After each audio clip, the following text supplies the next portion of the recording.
ఏది అయినా ట్రై చెయ్యి ఆచి chicken masala. Aachi chicken masala. Station Ghanpur MLA Kadiyam Srihari party ఫిరాయింపు అంశంపై స్పీకర్ క్లీన్ చిట్ ఇచ్చారు. ఇక దీనిపై ప్రస్తుతం స్పందించడానికి మనతో మాజీ ఎమ్మెల్యే మాజీ మంత్రి తాటికొండ రాజయ్య ఉన్నారు. సార్ ఏంటి, ఎట్లా చూస్తారు? కడియం శ్రీహరి పార్టీ ఫిరాయించలేదు, క్లీన్ చిట్ ఇచ్చారు స్పీకర్, ఏంటి మీ స్పందన ఏంటి? అది క్లీన్ చిట్ అనకుండా బ్లాక్ చిట్ అనవలసి వస్తుంది. ఎందుకంటే ఈరోజు డెమోక్రసీలో ప్రజాస్వామ్యంలో ఈరోజు బ్లాక్ డే. ఎందుకంటే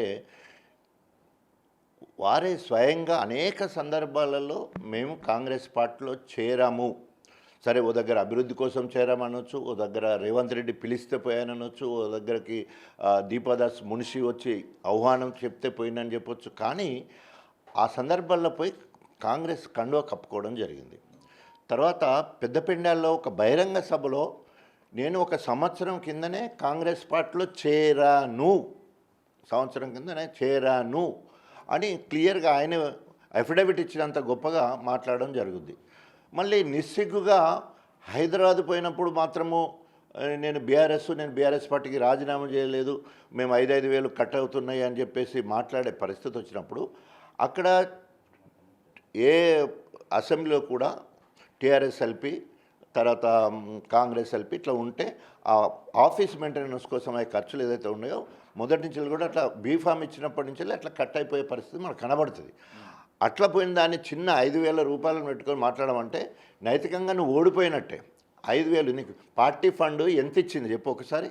నిన్ను గెలిపేయడానికి కేసీఆర్ బహిరంగ సభ పెట్టి బీఆర్ఎస్ పార్టీ మేనిఫెస్టో చెప్పి నీకోసం ప్రచారం చేసి బీఫామ్ ఇస్తేనే కదా నువ్వు గెలిచింది. కేసీఆర్ లేకుండా నువ్వు మొగాడివా, గెలిచినవా? కేసీఆర్ ముందు నిలబడే ధైర్యం నీకున్నదా? నువ్వు కనుక ఫిరాయించలేదని కేసీఆర్ దగ్గర ఉంటే నీ చెడ్డి తడిచిపోతుంది. ఆయన ముఖాన్ని కూడా చూడలేవు, ఎందుకంటే ఆయన నిన్ను ఎక్కడ తక్కువ చేసిండు. నువ్వు మొత్తం సమాధిలోకి పోయిన నిన్ను తీసుకొచ్చి మళ్ళీ నీకు ఎంపీ ఇచ్చి డిప్యూటీ సీఎం చేసి ఎడ్యుకేషన్ మినిస్టర్ చేసి 2 సార్లు ఎమ్మెల్సీ ఇచ్చి ఆఖరికి పోయేటప్పుడు నీ బిడ్డకు ఎంపీ తెగబెట్టిపోయినావు. నువ్వు పోతూ ఎమ్మెల్యే పట్టుకపోయినావు, బీఆర్ఎస్ ఎమ్మెల్యేని పట్టుకొని పోయినావు. నీకేం తక్కువైందని ఇవాళ నువ్వు పార్టీ ఫిరాయించినావు చెప్పు. ప్రజలకు సమాధానం చెప్పాలి. ఏదో ఇవాళ టెక్నికల్గా ఏదో మాట్లాడి నువ్వు అటు ఇటు తప్పుకొని క్లీన్ చిట్ వచ్చింది నాకు అని ఊపుతావు. అంటే కేసీఆర్ గారు బీఆర్ఎస్ ప్రభుత్వం నడిచినప్పుడు వివిధ సందర్భాలలో అటు ఎమ్మెల్సీలు కానీ ఇటు ఎమ్మెల్యేలు కానీ 2/3 ఒక టీమ్గా ఏర్పడి లేదా ఒక గ్రూప్గా ఏర్పడి మేము మా నియోజకవర్గ అభివృద్ధి కోసం పార్టీలో విలీనమవుతున్నాం. ఇది చట్టం రాజ్యాంగం కల్పించిన ఒక వెసులుబాటు. 2/3 ఎమ్మెల్యేలు లేదా ఎమ్మెల్సీలు ఒక పార్టీ నుండి గెలిచి ఇంకో పార్టీకి పోయినప్పుడు వాళ్ళకి ఇది వర్తించదు, ఫిరాయింపుల చట్టం వర్తించదు అని క్లియర్గా మాది దాని వెసులుబాటు కల్పించడం జరిగింది. దాన్ని మాట్లాడుతూ నేను ఊరికే మాట్లాడి మీరు జైన్ కాలేదా మేమైతేనే వచ్చిందా అంటే ఏమన్నా నీకు బుద్ధి శరం ఇజ్జత్ ఏమైనా ఉన్నదా? ఎందుకు ఈ మాట అనవలసి వస్తుందంటే చట్టం ఎవరికైనా ఒక్కలాగానే ఉంటుంది కదా. నువ్వు కూడా మరి 2/3 అని నువ్వు ఆశపడ్డావు. 24-25 మంది మేము పోతాం, నాకు మంత్రి పదవి వస్తుందని చెప్పేసి ఈరెగిరి ఉరికినావు కదా. అందరికంటే ముందు నువ్వే కాంగ్రెస్ కుప్పగూలిపోతుందని ధరవించుకున్నావు. మళ్ళీ అలా పోయిన తర్వాత రేవంత్ రెడ్డిని మెచ్చుకుంటూ కేసీఆర్ను, కేటీఆర్ను, హరీష్ రావును అనేక సందర్భాలలో నువ్వే పొగిడినోని మళ్ళీ అంత ఎత్తున తిట్టే కార్యక్రమం చేపట్టినావు కదా. అనేక రకాలుగా 2 రకాల ధోరణి, అంటే 2 నాలుకల ధోరణి ఎప్పుడైనా కూడా. అంటే టాల్ లీడర్ అంటే 2 నాలుకలు ఉండాలా? ఈయన ఏమంటాడు, ఏఐ సృష్టి అంటాడు ఇంత చేసి. అరే నువ్వు రాహుల్ గాంధీని కలిసినావు, ఖర్గేని కలిసినావు, మరి తర్వాత అదేవిధంగా ప్రియాంక గాంధీని కలిసినావు, సోనియా గాంధీని కలిసినావు, దీపాదాస్ మున్షితో నీ ఫోటోలు ఉన్నాయి, మరి మీనాక్షి ఎవరు ఇప్పుడు నటరాజన్ తోటి నీకు ఉన్నాయి అని చెప్పైతే అవన్నీ కూడా ఏఐ సృష్టి అంటాడు. అంటే ఇవన్నీ నేను పార్టీతో కలవలేదు, ప్రభుత్వంతో కలిసి పనిచేస్తున్న అభివృద్ధి కోసం అని చెప్తున్నారు.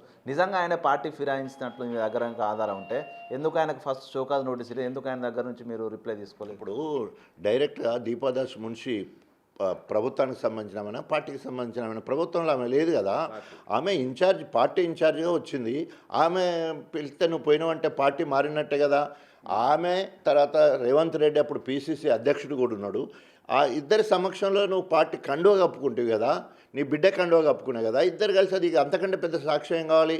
ఇవాళ ఎమ్మెల్యేలు కేసు వేశారా, కంప్లైంట్ చేశారా అంటే ఎమ్మెల్యే, మంత్రి, ముఖ్యమంత్రి కూడా ఎమ్మెల్యే దగ్గర నుంచి వెళ్తారు.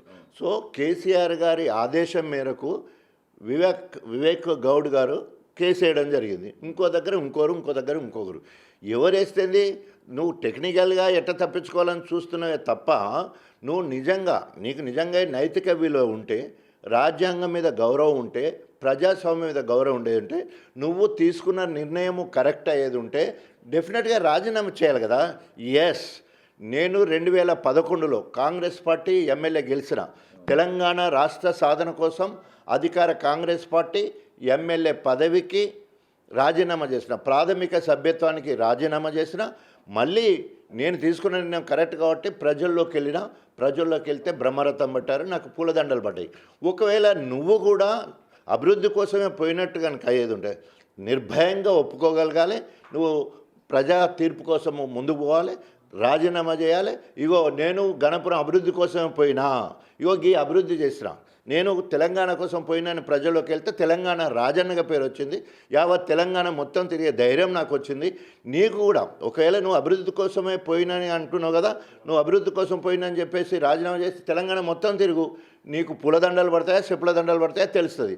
అంతేగాని కూర్చొని ఏదో మాట్లాడి మొత్తము ఇంకా శుద్ధపూస లెక్క మాట్లాడడం కరెక్ట్ కాదు. గణపురం ఊరూరికి పోతే ఇప్పుడు చెప్పుల దండలు పడే పరిస్థితి ఉన్నది ఆయనకు.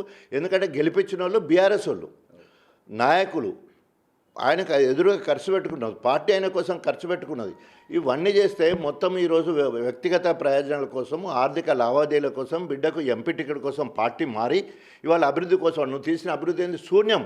ఇప్పటివరకు ఎక్కడ కూడా ఒక్క పైస వచ్చింది లేదు, తట్ట మట్టి తీసింది లేదు. దాదాపు 2 సంవత్సరాలు 3 నెలల సమయం అవుతుంది. దేవాదుల కోసము ఒక్క పైసా కూడా రిలీజ్ కాలే, 1 ఎకరాకు అదనంగా నీళ్ళు ఇవ్వలే, 1 ఎకరా ల్యాండ్ ఎక్వైర్ చేయాలి. ఈయన మళ్ళా నేను దేవాదుల సృష్టికర్త నిస్సిగ్గుగా మాట్లాడాన్ని తీవ్రంగా ఖండిస్తున్నాం. ప్రజలందరూ కూడా గమనిస్తూ ఉన్నారు. సో రేపు తప్పకుండా ఒకవేళ కనుక ఆయన అంటాను కదా క్లీన్ చిట్ అమ్మని ముఖంకి అది నవ్వుతాను ఇవ్వాలి మొత్తం సభ్య సమాజం అందరూ, మీలాంటి అభ్యుదయవాదులు లేదా జర్నలిస్టులు, ఇది క్లీన్ చిట్ ఎట్లా బాబు, ఇది క్లీన్ చిట్ ఎప్పుడవుతుంది? అరే నువ్వు రాజీనామా చేస్తే నీకు క్లీన్ చిట్ ఇచ్చి నువ్వు గెలిస్తే అది నేను ప్రజల ఆమోదం కూడా పొందినట్టు. కాబట్టి తప్పకుండా కేసీఆర్ గారి నాయకత్వంలో న్యాయస్థానాలకు వెళ్తాం.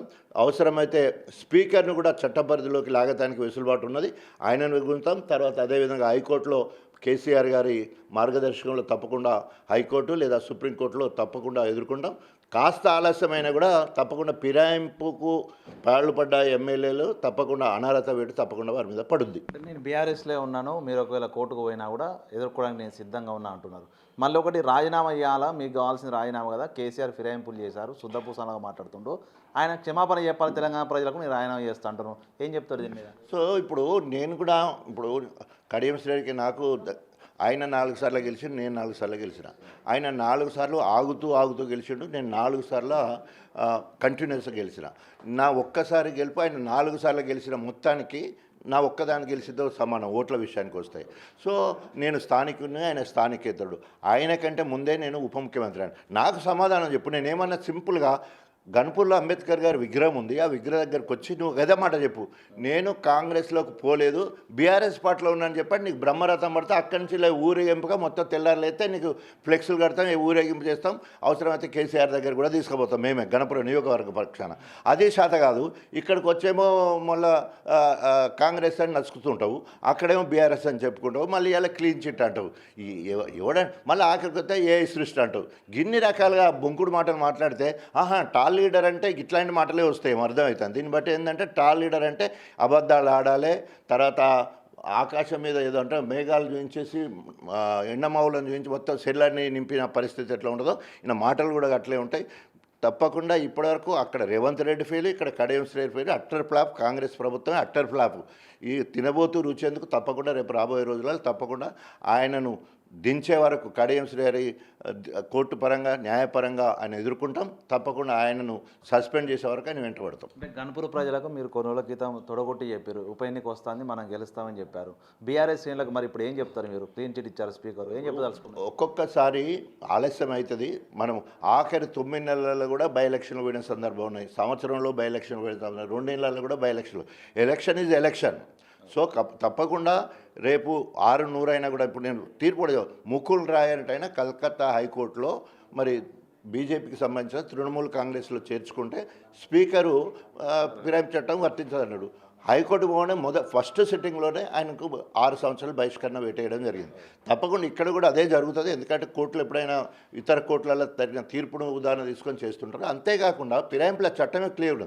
ఒక పార్టీ నుండి గెలిచినప్పుడు ఆ పార్టీ ప్రాథమిక సభ్యత్వానికి రాజీనామా చేయాలి, ఆ పార్టీ నుండి సంక్రమించిన పదవికి రాజీనామా చేయాలి, అటు తర్వాత నీ ఇష్టం ఉన్న పార్టీకి పో, అక్కడి నుంచి పోటీ చేయని ఫిరాయింపుల చట్టం చెప్తుంది. అంటే నువ్వు ప్రాథమిక సభ్యత్వానికి రాజీనామా చేయలేదు, నువ్వు గెలిచిన ఎమ్మెల్యే పదవికి రాజీనామా చేయలేదు, మరి ఇది రాజ్యాంగబద్ధం ఎట్లా అవుతుంది? సో కాబట్టి ఇది క్లీన్ చిట్ కాదు, ఇది బ్లాక్ చిట్ ఆయనకు. సో తప్పకుండా ఆయన జీవితానికే గుండుసున్నా రేపు రాజకీయ సమ తప్పదు. రేపు సుప్రీంకోర్టులో విచారణలో మళ్ళీ అక్కడ కూడా మీకు వ్యతిరేకంగా వస్తే ఏం చేస్తారు?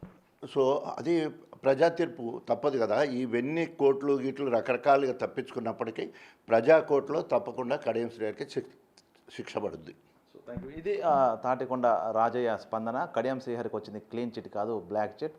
ప్రజాక్షేత్రం లోపల తాను ఓడిపోయాడు, తను టాలీడర్ అని చెప్పుకుంటూ కూడా పూర్తిగా అటు స్పీకర్ నిర్ణయం కాదు, అదేవిధంగా తను మాట్లాడిన వ్యాఖ్యలన్నింటినీ కూడా వెళ్ళేస్తూ రాబోయే రోజుల లోపల ప్రజాక్షేత్రంలో తనకు బుద్ధి చెప్తామంటూ రాజయ్య చెప్తున్న పరిస్థితి. వీడియో జర్నలిస్ట్ సంతోష్తో వేణు బిగ్ టీవీ హన్మకొండ.